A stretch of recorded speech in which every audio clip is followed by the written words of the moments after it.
Faure Gnassingbé a complètement détruit le Togo avec ses ministres et toutes ces nombreuses femmes.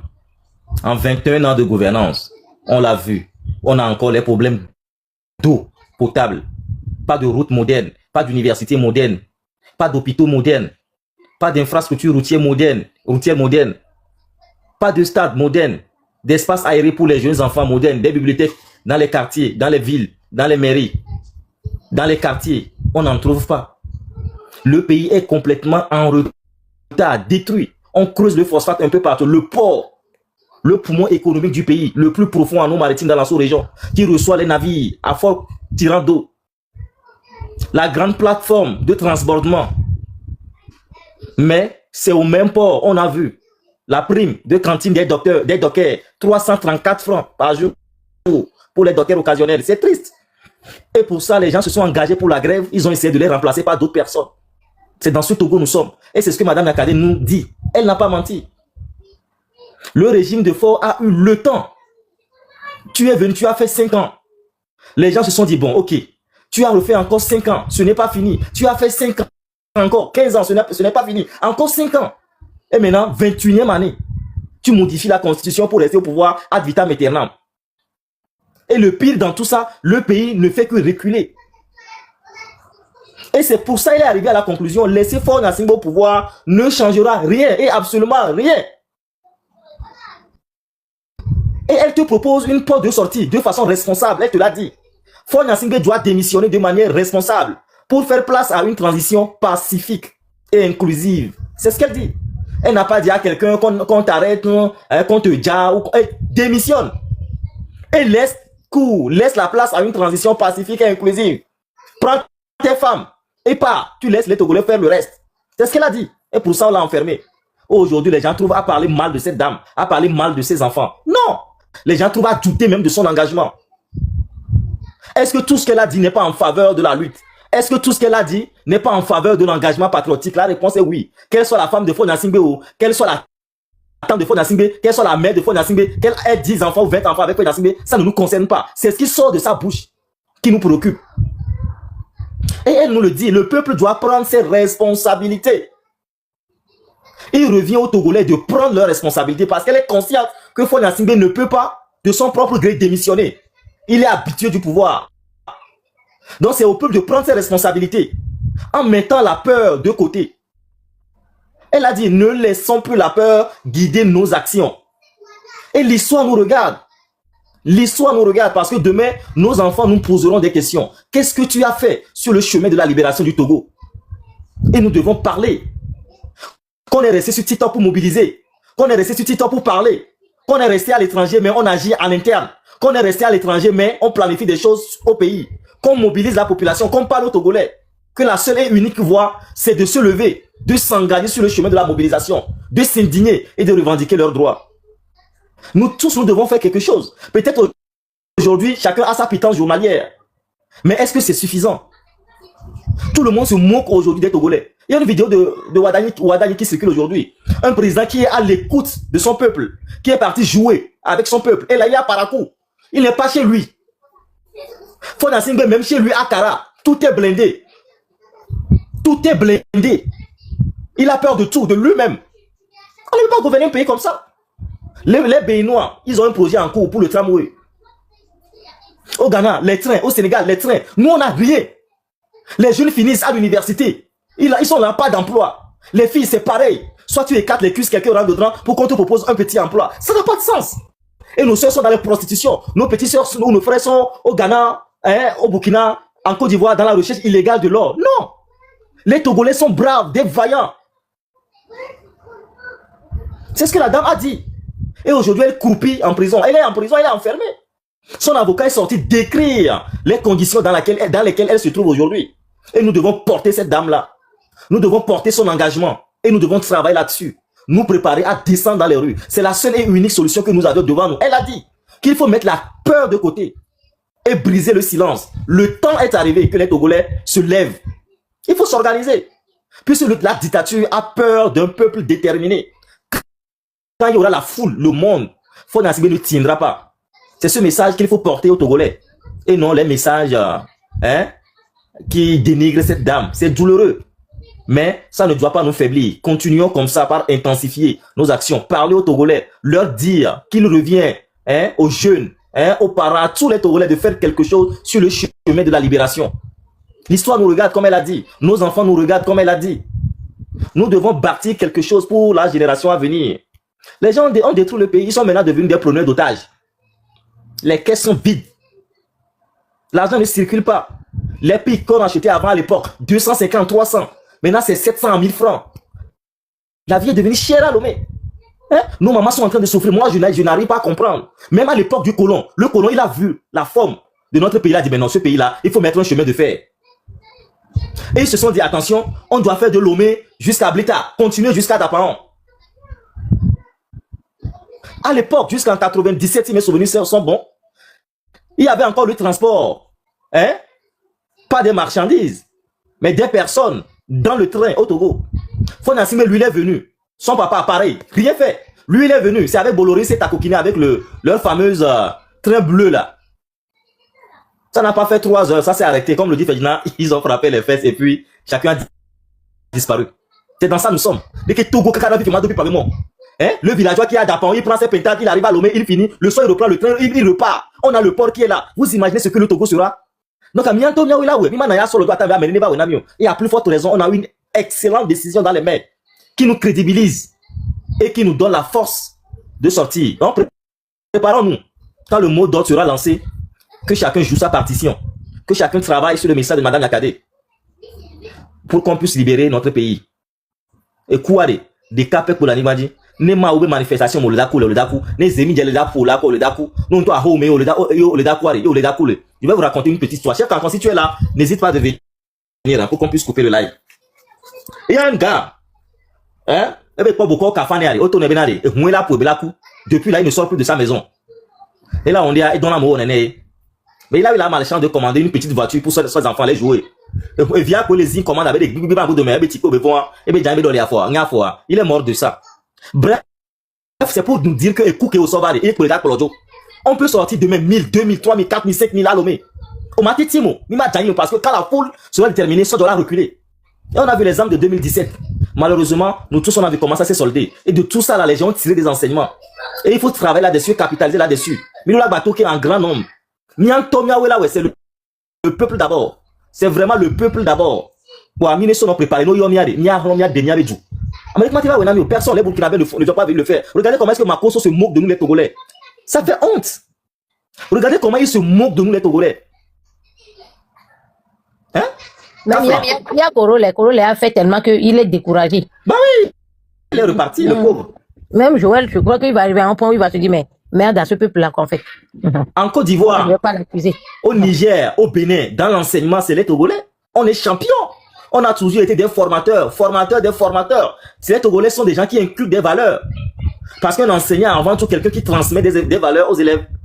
Et quand vous partez au Bénin, en Côte d'Ivoire, au Niger, au Mali, au Gabon, les Togolais sont là, ils étaient là. Et bien, à cause de quoi? De la mauvaise gouvernance de Fonasme. Et donnez-moi. Donc, et ça, il sait que quand le peuple sera déterminé, il ne pourra pas tenir. C'est pourquoi il met l'argent dans la diversion, les batsana et tout ça là. Dans les musiques, corrompre les artistes, organiser des spectacles. Des scènes. De la diversion. Dans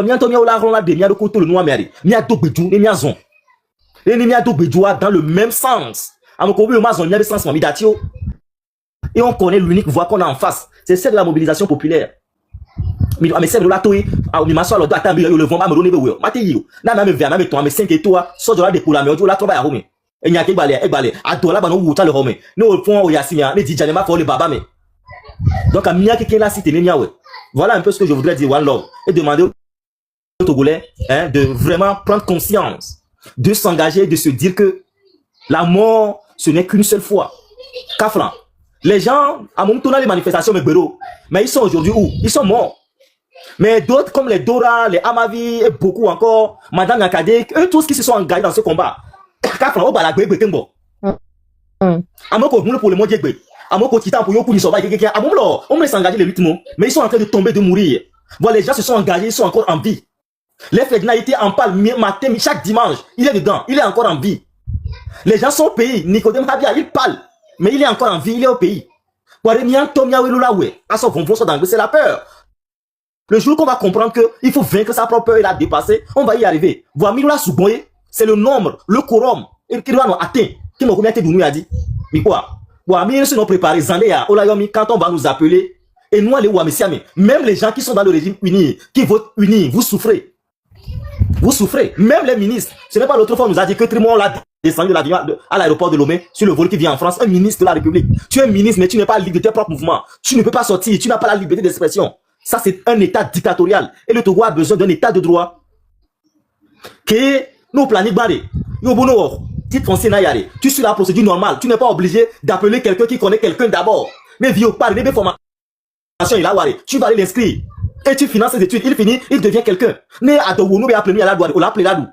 Regardez, ils vont encore augmenter les frais du carburant. Ils ont menti que c'est l'affaire de la guerre en Occident là, qui a entraîné l'augmentation des frais du carburant. Ils ont augmenté, vous n'avez rien dit. Mais là, ils veulent encore augmenter, ils ont encore démarré.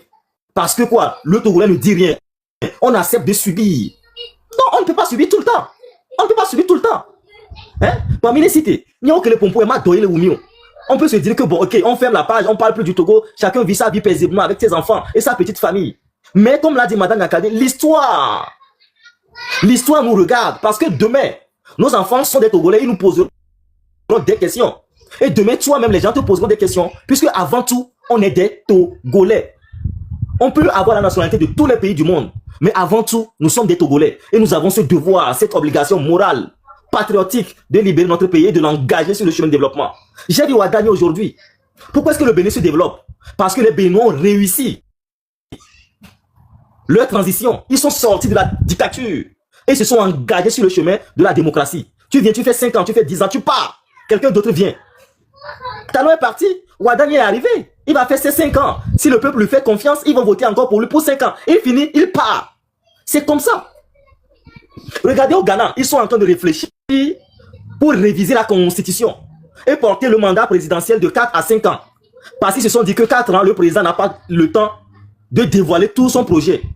Mais tenez-vous bien, ils ont rapidement dit que mettre le mandat à 5 ans ne va pas s'appliquer au président actuel. Lui, il finit, il part. Vous voyez, est-ce que ça, c'est pas beau? Et ils ne vont pas réviser la constitution dans la nuit, comme les gens l'ont fait chez nous. C'est pas référendum. On va consulter le peuple. Hein? Fonyasingue nous met la honte un peu partout. Aujourd'hui, on dit que tu es Togolais, tu te caches. Camille Makosso, il se moque de nous royalement. Parce que c'est que on ne peut pas comparer les infrastructures. La Côte d'Ivoire est en train de mettre en place le métro. Allez voir les ponts, les péages, les autoroutes à Abidjan. Hein? Tu arrives à Abidjan. Et tu dis, 2 ans après, tu commences par te perdre. De l'aéroport jusqu'au centre-ville. Tu te perds. Donc c'est pourquoi les gens vont se moquer de nous. Les Béninois vont se moquer de nous. Vous n'avez pas vu la vidéo du Béninois qui a circulé l'autre fois? Il s'est posé les questions de savoir est-ce qu'il y a des hommes au Togo. Les Ghanéens n'en parlons pas. Et le pire, c'est les gens d'en haut qui se moquent aussi de nous aujourd'hui. Les gens d'en haut là, ils n'ont même pas une ouverture sur la mer. À moins, il n'y aura qu'on les miago. Et on le commis. À cause de qui? De la mauvaise gouvernance de Faure Gnassingbé. Donc il n'y a personne qui viendra le faire au Togolais. C'est à nous d'intensifier nos actions. De dire que je suis avant tout Togolais.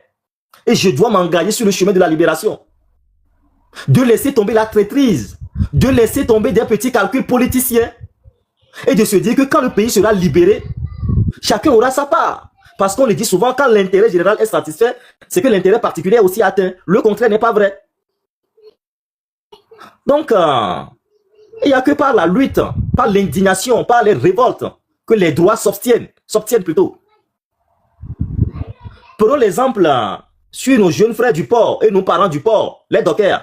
Il semble qu'ils ont repris et que la direction a accepté les réintégrer et puis prendre en considération une partie des doléances qu'ils ont déposées, au point de doléances qu'ils ont déposées sur la table. S'ils n'ont pas fait cette grève, vous pensez que leurs conditions vont commencer par avoir un début de résolution? Non. Ou de solution? Non. Donc, nous matons mais à ce moment-là, attends, ils le font. Ils le font les pour Mikase, les gens disent, et Zomou, les mots disent que. Mais les deux, il y a un problème, on les dalons, dit Gargase, auto voici. Non, nous, mais des tiens, mais Léo a baissé les coups. Non. S'il faut mourir, il faut mourir digne. De toute façon, nous tous, on va mourir de quelque chose. Et il y a encore le Togo où les gens vivent comme si ils vont jamais mourir, mais ils pensent à aller au paradis. Non. Avouez. Avouez, One Love l'a joué l'autre fois. La révolte des Loméennes des 24 et 25 janvier 1933. Et il n'y a que 2 Togolais qu'on a arrêtés parce qu'ils ont dit non, que l'administration coloniale ne peut pas élargir l'assiette fiscale en demandant aux filles de cotiser et en demandant même aux jeunes mineurs de 16 ans de cotiser. Et c'est fini, on les a arrêtés, enfermés. Et les femmes ont dit non. Elles ont commencé, elles ont intensifié. 2 jours, 24 au 25 janvier 1933. Les gars ont été libérés. Donc, avouez Milolao, avouez à moi, il Togo allez. Et pas son Togo, Nyanyato, enchaîné au dos bateau. Hein? Au pour, ils ont tout fait pour que le Togo devienne Togo. Et nous, on se dit Togolais. Donc, nous aussi, nous avons cette obligation morale de nous engager sur le chemin de la libération et sortir le Togo des mains du dictateur. C'est comme ça. Aujourd'hui, quand on parle de Sylvanus Olympio, c'est un bien. Quand on parle d'Atuchi Agbobli, c'est un bien. Quand on parle de tous ces nationalistes là véritablement engagés dans le combat, c'est un bien. Donc, Agbeto est cool au Donagbe. Donagbe, Amélé Djahane. Agbeto est Donagbe, Donagbe. Je voulais juste t'interrompre quelques secondes parce que aujourd'hui, j'étais rentrée par rapport à ce que tu disais que on ne sait pas quand la mort va nous frapper. Moi, lorsque j'étais petite, j'entendais les gens dire, si tu parles de la mort, ils vont te dire, oui, il ne faut pas faire ça, t'es trop jeune. Il y a des bébés qui meurent. Il y a des bébés qui ne sont même pas des fœtus qui sont dans le ventre de leur maman qui ne le survivent pas parce que c'est ton destin. Lorsque ça arrive, tu ne peux rien faire. C'est comme ça. Donc, en tout cas, moi, je sais pas, moi, je crois au destin et que je sais que c'est la mort qui m'est réservée. C'est ça qui va m'emporter. Donc, j'étais rentrée aujourd'hui et je me suis dit, oui, je vais regarder la télé pour juste pour voir parce que j'ai pas pu voir le journal pendant très longtemps. Je regarde qu'est-ce que je vois. Népal qui a fait la révolution il n'y a pas longtemps et qu'on on en parle tout le temps. Il y a des gens qui étaient dehors et d'un coup, il y a une marée de mer. Je ne sais pas là où ça c'est arrivé, hein, de tsunami qui a remporté tout le monde qui était là. Donc j'ai pris ça à la télé et je voulais juste vous montrer. Je vais allumer ma caméra juste pour vous montrer un tout petit peu, pour que vous sachiez que même si vous êtes en train de fuir Fonia Sigbe là, si vous devez mourir, vous allez mourir. Vous ne pouvez rien faire. Si c'est ça votre destin, ça va arriver. Donc, au lieu de s'enfuir, embrassons la réalité, sortons massivement et libérons notre pays. Parce que personne ne peut le faire. On voit aujourd'hui, on est là, de gauche à droite, à accuser l'autre. Oui, pourquoi tu as fait ça? Pourquoi il a fait ça? Pourquoi il n'a pas fait ça? Il y a un de nos frères qui a mis dans le live dans ce live pourquoi Potoko n'est pas devant? Pourquoi tu ne peux pas être devant? Toi, si tu es Togolais, non? On est tous Togolais. On peut prendre la relève. Personne n'est leader de personne. Donc, c'est ça qu'on doit comprendre, que personne n'est leader de personne. Toi, Togolais, là, tu es leader. Moi aussi, je suis leader parce que j'ai le passeport togolais. Parce que mon sang vient du Togo. Mes condoms ombilicales viennent du Togo. Donc, toi aussi, comme moi, comme l'autre, le prochain, on est tous Togolais. On a tous le droit de faire le même combat. On doit juste se tenir les mains si on a les mêmes idéologies pour avancer. C'est tout. Voilà. Merci beaucoup. Donc, Potoko, je vais venir et je vais juste jouer. C'est juste une petite vidéo juste pour vous montrer. Oui. Alors, je crois que c'est bon. Ne jouez même pas, ne montrez même plus, j'ai même pas la peine. Vous laissez. Il n'y a pas de problème. La description même est tellement très belle. Le reste, ils n'ont qu'à aller chercher, on leur donne trop, quoi. On leur donne trop, protocole, je crois, on leur donne trop d'informations. Ils n'ont qu'à aller faire la recherche. Ce que One Love a dit, je crois que vous devrez aller chercher ça. One Love, vraiment, merci, surtout merci. Comment One Love est descendu, protocole? C'est elle-même, là. Ah, ok. Ah non, elle est là. C'est bon, je suis là, chef. Merci beaucoup, merci. Vous avez parlé de ça, ils n'ont qu'à aller faire la recherche, quoi. On vous donne tous les éléments. Mais vous êtes toujours là à écouter des âneries et vous n'êtes pas capable de dire à ces personnes-là qui font ce genre de choses, arrêtez. Mais quand vous voyez vos petits frères, commencez pas à répondre, c'est là-bas, vous sortez avec vos barbes désordonnées là pour donner des conseils à vos petits frères. C'est le moment là, vous les grands frères là, c'est le moment d'écrire à cette vieille avocate là. Et de dire que si c'est un enfant qui faisait comme ça là, qu'est-ce que tu vas dire? C'est ça aussi qui compte. On va parler, vous allez dire, si c'était moi, si c'était quelqu'un d'entre nous qui faisait ça, vous allez dire quoi? Vous connaissez le bleu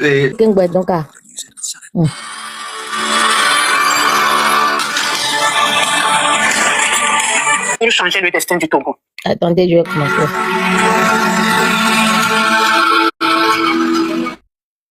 Togolaises, Togolais, chères concitoyennes, chers concitoyens, je suis Essozamna Marguerite Niakade, ancienne ministre des Armées du Togo. Je viens vers vous aujourd'hui, avec respect, pour la première fois en vidéo, en tant que citoyenne togolaise.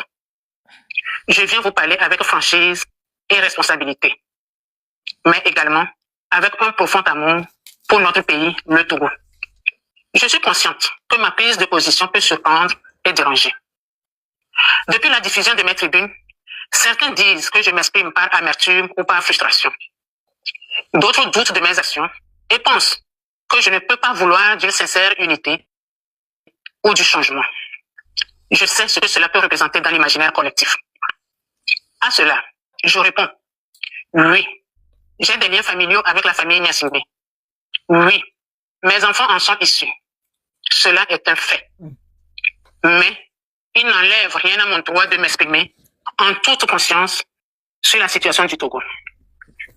Avant d'être lié à une famille ou à une communauté, je suis avant tout une citoyenne togolaise, lucide, qui n'accepte pas de garder le silence face à ce que subit mon pays, notre pays. Dites-moi, pourquoi devrais-je me taire au motif de mes origines ethniques, de mes liens familiaux, ou parce que j'ai été ministre et sous prétexte d'avoir bénéficié du système? Non. Garder le silence face aux dérives que j'ai constatées quand j'étais dans le gouvernement serait trahir les valeurs qui me sont chères et qui constituent mes repères de vie. Ce serait renier ma conscience. Ce serait trahir le peuple togolais. C'est donc en toute légitimité que je revendique aujourd'hui mon droit de parole et que naturellement, je me joins aux voix qui appellent au changement. Vous savez, seuls les esprits fermés refusent d'évoluer. Chères concitoyennes et chers concitoyens, le silence dans ce contexte est une faute morale.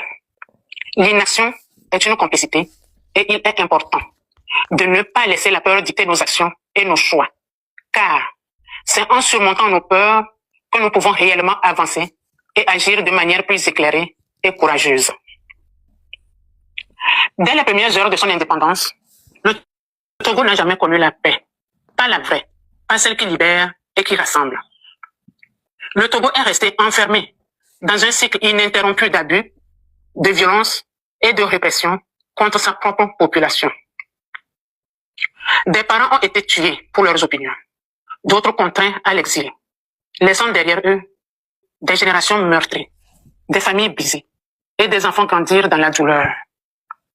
Des Togolais, qu'ils soient du nord, du sud, de l'est ou de l'ouest, ont été contraints de fuir leur propre pays, non pas pour une meilleure vie, mais pour survivre. Toutefois, il n'y a pas que ceux qui sont partis. Il y a aussi ceux qui sont restés. Ceux qui vivent au Togo et qui ont appris à se taire, par peur et par instinct de survie. Des citoyens emprisonnés, privés de leurs droits les plus élémentaires et de leur dignité. Nous pensons à tous les Togolais, d'ici et d'ailleurs, qui portent en eux des blessures profondes, des douleurs anciennes et des colères légitimes. Il serait difficile d'imaginer toute cette souffrance, parce qu'il faut la vivre pour la comprendre. Il est temps d'arrêter toutes ces souffrances, d'assumer les erreurs du passé et de faire du Togo un pays de repentance, un pays de justice, un pays de mémoire. Ce sera le prix de la guérison et le seul chemin vers un pays de pardon et vers une paix réelle. Nous devons aussi avoir en mémoire que le problème togolais n'est pas une région.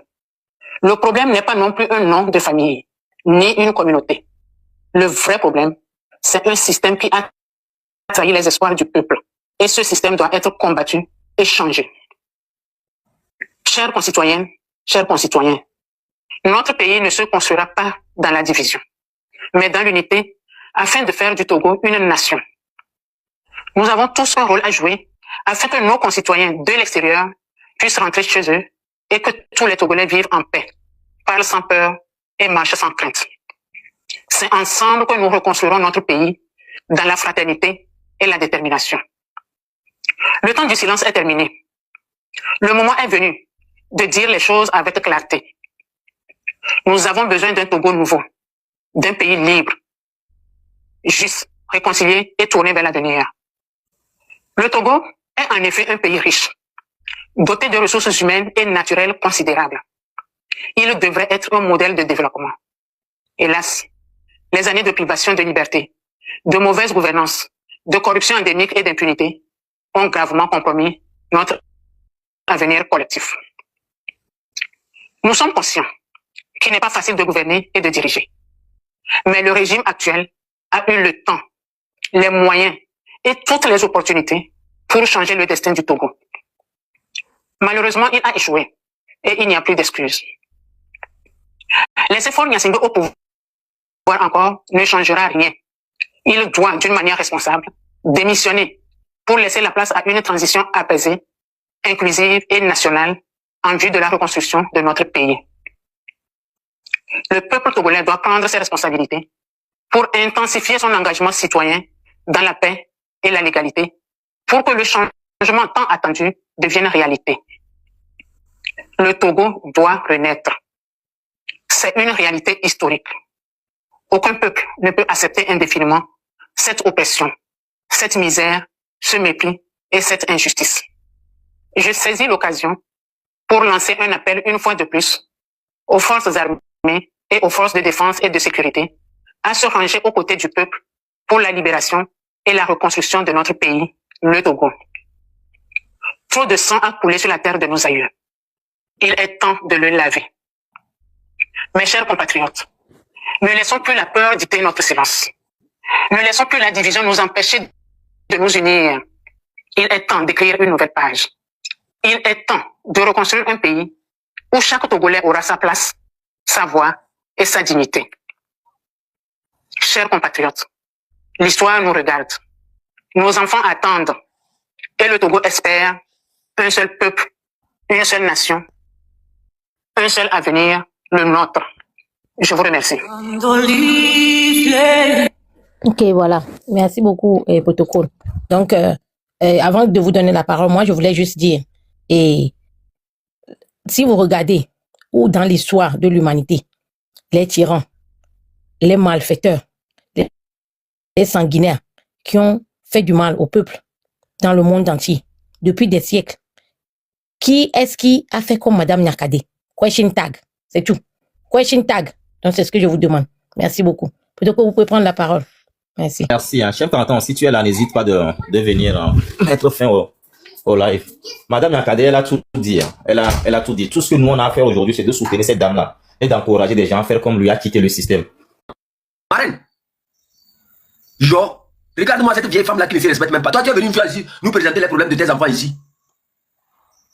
Et comme on détourne les jeunes, on passe par là, on raconte des bêtises. Toi, une vieille femme comme ça qui devait être une valeur. Mais Tchatchiba, après, c'est pour crier qu'on est avocat de quoi, avocat de quoi. Quel avocat peut dépenser tout son temps sur les réseaux sociaux comme ça? Toi, tu n'as pas de dossier. Chiant. Avec tout ça, là, comment quelqu'un peut te donner un dossier? Ça tourne de gauche à droite à dire que quand Madame Marguerite Nyakade va mourir là, tu vas aller l'ajouter à la liste au niveau de la CPI, comme tu aimes te promener avec tes lunettes de métier là. Tu vas aller. Chef Canton, si Horacio Strong réclame la paix en bas, pardon. C'est pas chef qui a dit aujourd'hui, PAY. Maintenant, tu dis aux gens d'aller dire qu'il ne faut pas insulter Madame Nyakade. Mais c'est pas toi qui a dit aujourd'hui que lorsqu'il y a quelqu'un qui dit et on vous insulte, on ne vous insulte pas, il faut mettre PAY ou bien il faut quitter. Donc, c'est ça qu'ils sont en train d'exécuter. Mais les gens oublient très vite que tout est parti des déclarations de Madame Marguerite Nyakade. Le 6 que vous avez observé là, c'est Madame Marguerite Nyakade qui a fait des déclarations. Mais les gens se sont basés de ces déclarations-là. La dame là, on ne sait pas la tout. Et la chance qu'on a d'avoir une vidéo comme ça. Vraiment. Tu sais, là, pour essayer de prendre le dessus. Lorsque tu écoutes la vidéo pour la première fois, tu ne vas pas trop cerner. Il faut écouter, réécouter. Parce que moi, j'ai joué plusieurs fois. Maintenant, vraiment, j'ai vu que la dame a analysé tout. 61 ans de pouvoir, elle a analysé en totalité. Elle a analysé le gouvernement de Yadema, elle a rajouté Faure Gnassingbé, et puis maintenant, elle est venue vers nous. Elle a analysé la population, comment on est, du nord au sud, de l'est à l'ouest, là. Comment on est. Elle a analysé ça, elle a mis de côté, elle nous a conseillé, en fait. Et en plus de cela, elle est partie vers l'armée. Donc, elle a fini tout. Donc, si tu n'avais pas compris la vidéo, là, tu n'as pas venu encore vers moi pour me dire que, chef Canton, il ne faut pas faire. Je vais te bloquer des idiots comme ça. Quand vous les voyez faire comme ça, vous n'avez pas les conseils à les donner. C'est quand nous, on commence pas à parler que vous descendez dans nos inbox pour nous donner des conseils. Et comme protocole PAY. Chef Canton, bon. Il faut aller dormir aussi. On va On va Mais partir. on a un live à faire. On ne ça là, ils ne pas. Chef, attends. On peut faire un petit appel entre nous trois si vous voulez, mais ou bien tout le monde. Il n'a plus rien à faire au Togolais. Le reste, il perd du temps. Et il perd du temps à la jeunesse. Les jeunes, c'est votre meilleur moment de vie. Hein. 25, 30 ans, 22 ans, 30 ans, 35 ans. C'est votre meilleur moment de vie. Si vous le sacrifiez, ou si quelqu'un vous prend vos meilleurs moments de vie, c'est votre problème. Hein. Nous, on n'est plus dans la tranche des jeunes. Hein. Même si on a l'air relativement jeune, on n'est plus dans la tranche des jeunes. C'est vous qui devez prendre votre destin en main. N'attendez personne. N'attendez pas les gouvernants. N'attendez aucun homme politique. Prenez votre destin en main. Prenez votre destin en main. Comprenez que c'est vous. C'est votre œuvre qui a sonné. Prenez votre destin en main. Vous voyez Macron là? Macron. Dans 6 mois, il va quitter l'Élysée. Il n'aura pas 50 ans. Ou bien, il sera dans la cinquantaine. Hein? Dans 6 mois, Macron, il va quitter l'Élysée. Macron, il va quitter l'Élysée hein, dans 6 mois. À 47 ans. À 47 ans. Il aura dirigé la France pendant 10 ans. Donc, il n'y a pas un âge. À partir du moment où on a la majorité, il n'y a pas un âge pour assumer son destin. Il n'y a pas un âge pour assumer son destin. Dans l'histoire antique de l'Égypte, il y avait beaucoup de pharaons qui étaient très mineurs. Hein. C'est Toutankhamon, 18 ans. Le plus grand célèbre, le plus célèbre des pharaons. Donc, Macron a dirigé la France pendant 10 ans. Il part à 47, 48, 49 ans, selon ce que les gens me disent. Ça fait moins de 50 ans. Et il aura dirigé la France pendant 10 ans. Donc, c'est le meilleur moment de votre vie. À partir de 20 ans, jusqu'à 40 ans, jusqu'à 50 ans, 45 ans, c'est le meilleur moment de votre vie. Et il y a un individu au Togo qui est en train de prendre votre meilleur moment de votre vie, qui est en train de bousiller votre avenir, et qui est en train de bousiller votre génération. Vous devez vous réveiller. Mais nous, la foule est à reconnaître. À Bombay, ça ne peut pas continuer comme ça. Donc, étudiants que vous êtes, vous devez vous réveiller. Apprentis que vous êtes, les jeunes que vous êtes, le meilleur moment de votre vie, c'est votre jeunesse. Ne permettez à personne, qu'il soit gouvernant ou homme politique, de gâcher votre meilleure vie, votre meilleur temps. Ne dites pas que c'est les vieux qui doivent finir de manger et vous donner les jeunes. Non, Moudjoko. Ceux qui suivent le football, les Yamal, les Yamal, ou bien comment on les appelle, c'est ça, non? Les Yamal, ils assument aujourd'hui. Ils assument aujourd'hui. Et ils prennent la place des anciens. Ils assument. Ils jouent de façon décomplexée. Ils assument. Il faut éclore leur talent. Ils assument. Donc, les marchés maintenant, avec les Coraniens, ou les Tanamiens, on a non. Ils vont rester le plus longtemps possible, tant que la mort ne va pas régler leur problème. C'est un système à la Cameroun. Hein. C'est un système à la Cameroun où la jeunesse commence à 65 ans. Au Cameroun, la jeunesse commence à 65 ans. C'est un système à la Cameroun. Donc, réveillez-vous et prenez vos responsabilités. Prenez vos responsabilités. N'attendez personne. Si tu as dans la tête que dans un système normal, dans un pays normal, tout le monde a les chances de réussir. Dans un système normal, chaque individu a les chances de réussir dans un système normal. Dans chaque domaine. Dans un système normal, chacun peut faire éclore ses talents dans chaque domaine et assumer. Donc, avec Baby Dictature, ça bloque tout le pays, ça bloque toutes les initiatives, ça empêche les Togolais d'assumer leur vie. Nous ne pouvons pas continuer par payer les impôts, travailler pour nourrir Fonia Simé, pour nourrir les prodigalités de Fonia Simé, pour payer les fantasmes de Fonia Simé. Et ça clique. Ces gens-là, ils sont en train de tuer la jeunesse. Ils sont en train de compromettre l'avenir des jeunes. Ils sont en train de compromettre l'avenir de tout un pays. Donc vous devez vous réveiller. Je viens de vous montrer le Bénin, où il y a des usines qui s'installent, des usines de production de carreaux. Les mêmes matériels qu'on utilise au Bénin pour produire les carreaux, nous les avons chez nous. Réveillez-vous. Donc, voilà ce que moi j'ai voulu partager avec vous ce soir. Je disais que je ne veux pas. Merci. Hein. Réveillons-nous. Les voisins sont en train de partir. Les Mimia, dans 10 ans, le Togo sera une poubelle à côté du Bénin. C'est déjà une poubelle. Bonne nuit. C'est déjà une poubelle. Lomé la poubelle. Merci beaucoup, protocole. Merci beaucoup. Protocole. Merci, chef. Je tiens seulement à rappeler aux gens que la personne qui avait nommé Mme Marguerite Nyakate ministre, c'est Fort Gnassingbé. Comme les gens ne veulent pas vous dire, est-ce que ça empêche à Mme Marguerite Nyakate de critiquer Fort Gnassingbé? Non. Les moutons peuvent continuer par critiquer Mme Marguerite Nyakate. Nous, la jeunesse, on est focus sur ce qui nous concerne. Ce n'est pas les problèmes de foyer de Mme Marguerite Nyakate qui viendront ici changer quoi que ce soit dans notre tête. Parce que nous connaissons le caractère idée de ce régime qui est toujours quand... Vous savez pourquoi? Quand on prend quelqu'un, on l'enferme, la plupart de ces alentours-là, il a tendance à les donner des postes et autres. Vous savez pourquoi il fait ça? Ça a été toujours comme ça. Pourquoi vous ne vous dites pas, Kadanga, il ne mangeait pas avec les gens?